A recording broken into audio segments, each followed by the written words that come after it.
year's run of the Matatag Curriculum Training, we have been informed about the science of learning. Aside from the science of learning, we have as well, of course, the enhanced curriculum right now that we have. And all of us are guided as well of the Philippine Professional Standard for Teachers. Actually, these are our inputs, no, as school leaders, as PSTS, and as school principals, for us to be able to come up with a targeted, focused, and structured collaborative expertise sessions. We need to consider all of these. No, and aside from that, the session earlier on instructional supervision is also a very good input to all of us school leaders, especially in the implementation of this new curriculum. Now, in the instructional supervision, this is actually our mandate as school leaders. This is the mandate of every PSDS, the mandate of every school head, to ensure that our curriculum are actually implemented effectively and efficiently in the schools as well as in our learning centers. Now, yes, no? You need to understand the role, no, the critical role and the crucial role of the school leaders in view of instructional supervision. Now, in the earlier presentations, you have already heard about classroom observation, which is a part of the instructional supervision, coaching and mentoring. And we also have learning action cell. And of course, collaborative expertise sessions is almost the same with the learning action cell. Actually, we are making use of the term collaborative expertise sessions, no? But we are also referring it to learning action cell. Okay, but the question is, no, this is still the question, because from the last year, no, implementation of our enhanced curriculum, what about the quality of our teacher practice? Did we really improve in terms of the performance of our teachers, and did it contribute to the attainment of the improvement of our learning outcomes? That's still a question. That's why the feature, one of the new features actually of our enhanced K-12 curriculum is the utilization. Now, we need to maximize the utilization of collaborative expertise sessions to help our teachers to fully understand, to have a deeper understanding of the curriculum containing the performance standards, the content standards, and the learning competencies. That's why we are now seeing collaborative expertise sessions as our vehicle, as our avenue to actually implement properly the curriculum. And this is a call for everyone. This is a call for everyone to take collaborative expertise sessions seriously, because this will be helping our teachers. This will be helping our school leaders in understanding the curriculum as well as in the improvement of our teacher quality.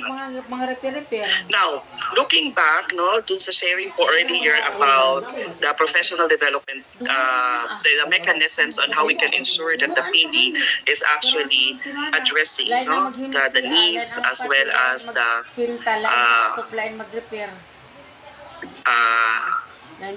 contributing to the outputs as well as to the outcomes. It was earlier mentioned that there are mechanisms such as the professional development should build knowledge, it should motivate teachers, it should develop teacher techniques and embedding practice. This will be our core practices that you need to actually implement in all of our endeavors in terms of the professional development. And we are seeing the localized version of this in the form of collaborative expertise sessions. For the information of everyone, it was June 7, 2016 that we have this DepEd Order number 35 series of 2016, the Learning Action Cell for doing professional development strategy for the improvement of teaching and learning. So imagine nyo po, napakatagal na nung ating school-based professional development program ng ating strategy, and DepEd has been championing this since 2016, yet based on our assessment results, based on the different studies as well as based on the different reviews, we still have a problem. We still have a problem on teacher quality. We still have a problem in terms of our... Now, last year, deliberately, We introduce collaborative expertise in the conduct of our debit order number 14, series of 2023, to introduce to the teachers that there is collaborative expertise sessions, no, particularly in terms of the planning of the lesson plan. Every Monday, our teachers are gathering to plan the lesson plan, to plan the instructional materials, and every Friday there is a review of instruction. Yet, some are still confused of how is it, how collaborative expertise sessions should be implemented, no, in the school as well as in all the learning centers that we have. So again, no, I would like to put an emphasis that the collaborative expertise session should build knowledge of our teachers. No, it should motivate our teachers. No, it should be an avenue for developing teacher techniques and embedding practice. In that way, we can definitely support, no, the effective and efficient implementation of the curriculum, which is the enhanced curriculum. Now, for school leaders, no, just to have a synthesis, no, there is no difference of learning action cell and collaborative expertise sessions in terms of the mechanisms of professional development. Both are actually building knowledge, no. Both the learning action cell and the collaborative expertise session is actually motivating our teachers, no. It is developing our teacher in terms of their techniques, and of course the embedding of practice are actually practices are actually being also contributed by the learning action cell.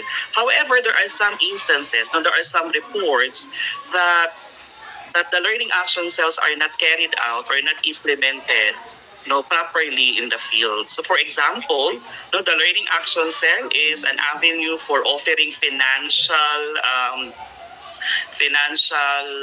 packages, no, insurances, so on and so forth, which is not really an avenue for that one, because our learning action cell is for the discussion of curriculum, content, no, instruction, assessment, and pedagogy. And hopefully, no, by doing the collaborative expertise sessions, we can really attain what is the purpose of collaborative expertise. Now, motivating our teachers, no, our school leaders, especially you, no, you are, it is like a prescription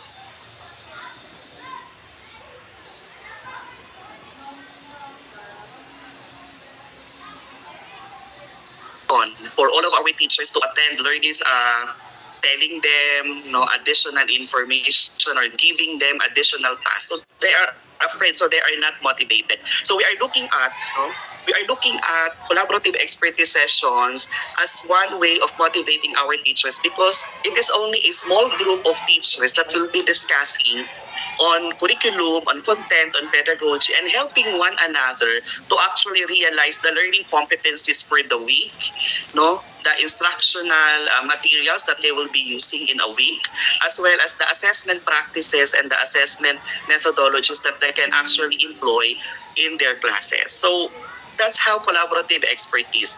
Developing teacher techniques, both non-learning action cell and collaborative expertise sessions, as well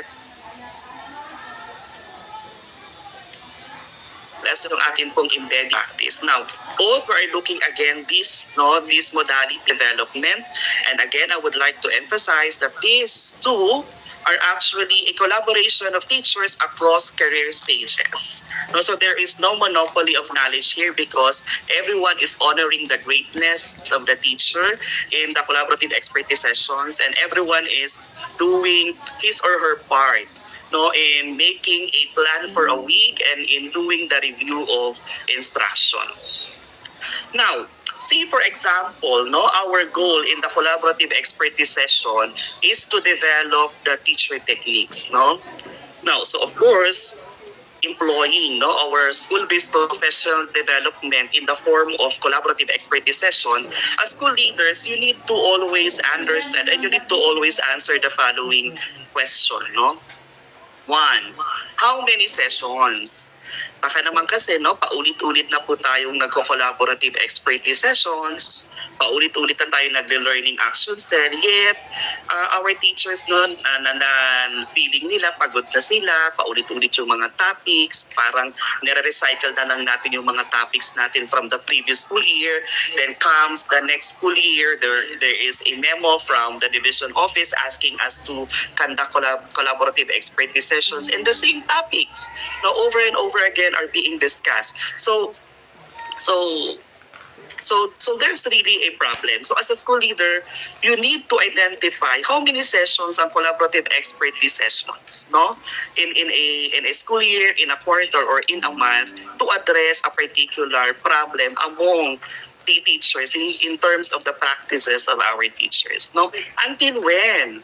Hindi naman siya pwedeng forever. Hindi siya pwedeng forever because as our teachers are performing their roles every day, they are confronted with different challenges in terms of the implementation of the curriculum, in terms of understanding the diverse needs of the learners, no, in terms of ensuring that the trends in education are actually being implemented inside the classroom, in terms of ensuring that 21st century skills are being provided to our learners. So that's the role of collaborative expertise sessions. But we need to always ask questions like until when we are going to make use of collaborative expertise sessions, until the teacher reaches the level of automaticity.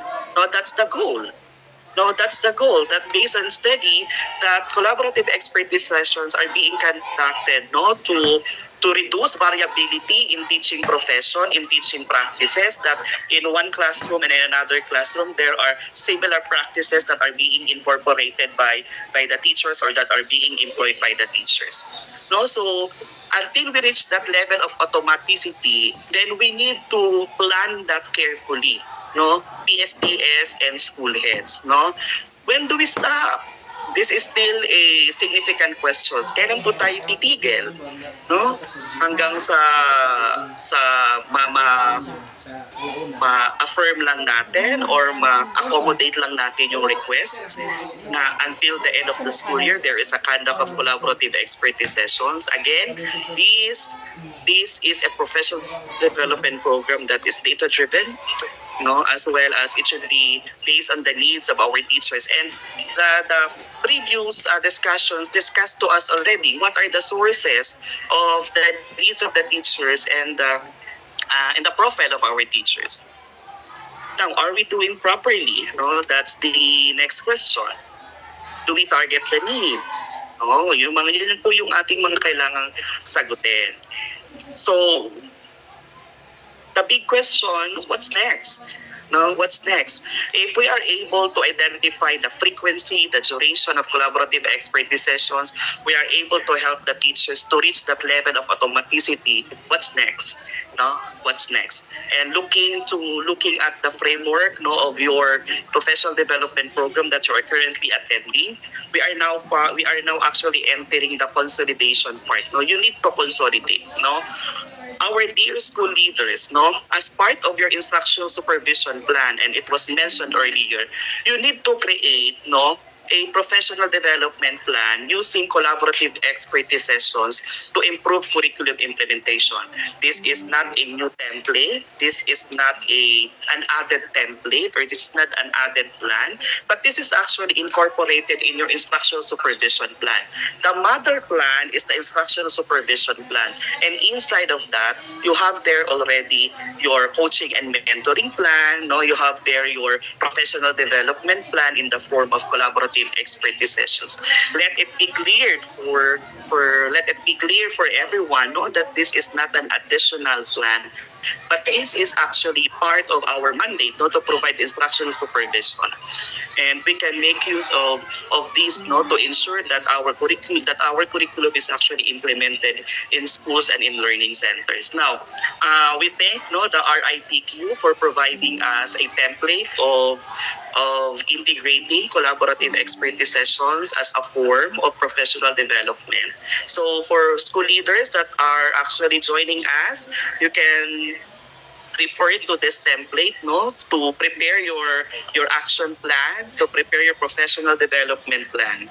Okay, so you need to identify the school typology, no, based on the presentation of our very good Director Palomar. You need also to consider the number of teachers, because remember that collaborative expertise session is just a small group of teachers. You need to consider the level, how many levels do you have, the duration of the collaborative expertise, the number of sessions, no, the purpose, and your objective.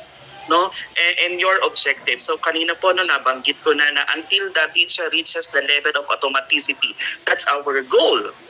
No, that's our goal in collaborative expertise sessions.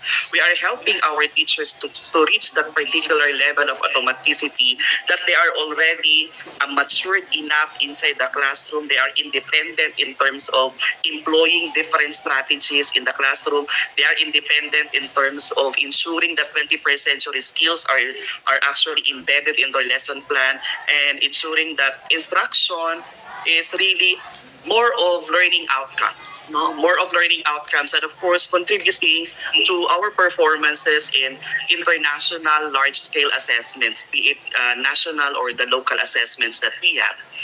Now, we just need to divide, no, the plan into pre-collaborative expertise session, actual collaborative expertise session, and post-collaborative expertise session. And the details of these were already provided, no, by Director Palomar. So in your context as a school leader, what are the activities that you can actually put in place under pre-collaborative expertise session? Because you need to consider the typology of the school, the number of the teacher, the levels that you have in the school. Now, in the actual collaborative expertise session, you need to consider how many sessions. Are you going to invite experts? Are you going to invite specialists? Or you will be banking on the expertise of your teachers, of your master teachers in the school. Then you also have the post-collaborative expertise session, wherein you need to do some study, no? You need to do some checking of what happened in your sessions. Then we added yung monitoring and evaluation, no, because that is very important, no, the monitoring and evaluation. And that's it. That's the simple professional development plan that we can share, utilizing, no, maximizing the use of collaborative expertise session to address, no, yung ating problem, and of course to help our teachers to improve their practice. Okay. Then